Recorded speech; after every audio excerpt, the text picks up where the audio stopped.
दिल को छू लेने वाली एक दर्द भरी सैड स्टोरी। नमस्कार दोस्तों, आज की इस सैड स्टोरी में हम कल्पना के दर्द की कहानी बताने वाले हैं। कभी कभी अपनों के लिए अच्छा सोचना कब बुरा बन जाता है हमें पता भी नहीं चलता। कल्पना के साथ भी कुछ ऐसा ही हुआ। तो आइए अब जानते हैं कि क्या है कल्पना की दर्द भरी कहानी। कल्पना एक मध्यम वर्गीय परिवार से थी जिसने अपनी स्नातक की पढ़ाई पूरी कर ली थी और अब वह अपने घर पर ही छोटे बच्चों को ट्यूशन पढ़ाती थी। कल्पना का रंग गोरा था और वह दिखने में बिल्कुल गुड़िया की तरह थी। कल्पना के माता पिता उसकी शादी के लिए एक अच्छे लड़के की तलाश कर रहे थे। तभी कल्पना के मामा एक लड़के के बारे में बताते हैं। वो कहते हैं कि लड़के का नाम राहुल है। वह किसी कंपनी में मैनेजर के पद पे है और महीने के 70,000 कमाता है।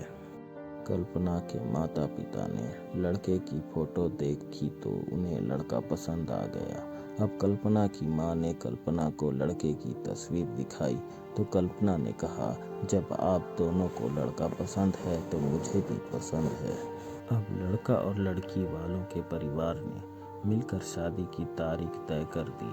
कल्पना के माता पिता बहुत खुश थे कि उनकी बेटी की शादी एक अच्छे घर में हो रही है। पूरे धूमधाम से कल्पना की शादी हो गई। अब कल्पना अपने बचपन के घर को छोड़कर एक नए घर चली गई। कुछ दिन तो कल्पना को अपने माता पिता और अपने घर की बहुत याद आई। कल्पना की शादी के अब महीने बीत गए थे। अब उसके पति राहुल पहले जैसा व्यवहार कल्पना के साथ नहीं करता था। कल्पना से वो चिड़चिड़ा सा रहता था।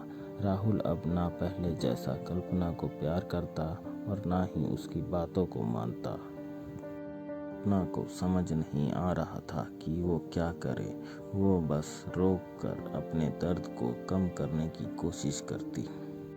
एक दिन कल्पना को पता चला कि राहुल सिगरेट पीने के बहाने छत पे जाता और किसी लड़की से बात करता है। जब कल्पना ने राहुल से पूछा कि आप रोज जाना छत पे जाकर किससे बात करते हैं, तो इस पे राहुल ने जवाब दिया, वो मेरे ऑफिस का फ्रेंड है, बस उसी से बात करता हूँ और तुम अपने काम से मतलब रखो। ज़्यादा सीआईडी बनने की ज़रूरत नहीं है। होली का दिन था। राहुल के कुछ दोस्त उसके घर आए थे। सभी ने घर पे पार्टी किया। उस दिन राहुल का एक दोस्त थोड़ा ज़्यादा ड्रिंक कर लिया था और उसने नशे में कल्पना के सामने जाकर कहा, भाभी आप इतनी प्यारी और मासूम हो, फिर भी राहुल भाई दिन भर उस घमंडी नेहा से बात करते रहते हैं। लगता है कि आप राहुल भाई का सही से ख्याल नहीं रखते।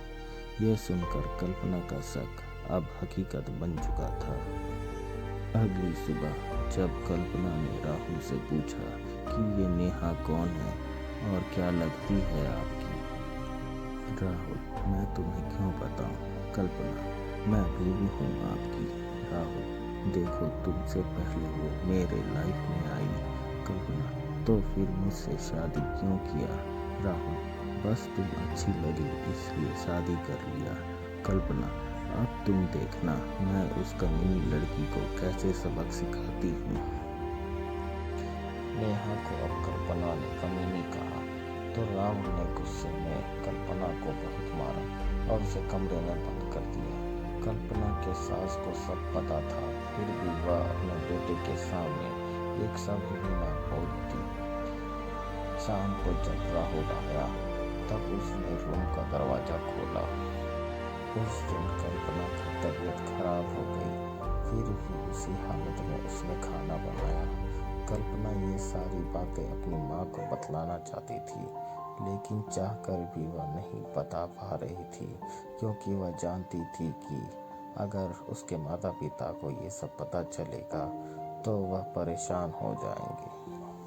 राहुल अब कल्पना के साथ नौकरानी जैसा व्यवहार करने लगा। छोटी छोटी बातों पे उसे मारता। कल्पना अब धीरे धीरे डिप्रेशन का शिकार होने लगी। उसके दिमाग में गलत गलत ख्याल आने लगे। अब ना वो समय पे खाना खाती और ना ही किसी से बात करती। आखिरकार एक दिन कल्पना ने रूम में फांसी लगाकर आत्महत्या कर ली। कल्पना ने आत्महत्या का कारण किसी को नहीं बताया, लेकिन उसके सास को सब पता था कि कल्पना ने आत्महत्या क्यों किया। दूसरी तरफ कल्पना के माता पिता का रो रो कर बुरा हाल हो गया। कल्पना की मां ने पुलिस को आत्महत्या का कारण उसके ससुराल वालों को बताया। पुलिस राहुल और उसके माता पिता को ले गए, लेकिन पैसों के दम पर कुछ ही दिनों में राहुल और उसके माता पिता जेल से छूट गए। जीवन में अक्सर अच्छा दिखने वाला इंसान अच्छा नहीं होता, उसके अंदर कहीं ना कहीं बुराई छिपी होती है और वही बुराई किसी के जिंदगी को बर्बाद कर देती है। कुछ ऐसे ही कल्पना के साथ हुआ। तो दोस्तों, आपको ये सैड स्टोरी कैसी लगी?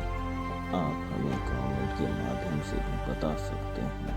अगर आपको ये दर्द भरी स्टोरी पसंद आई हो तो इसे अपने दोस्तों के साथ भी शेयर करें।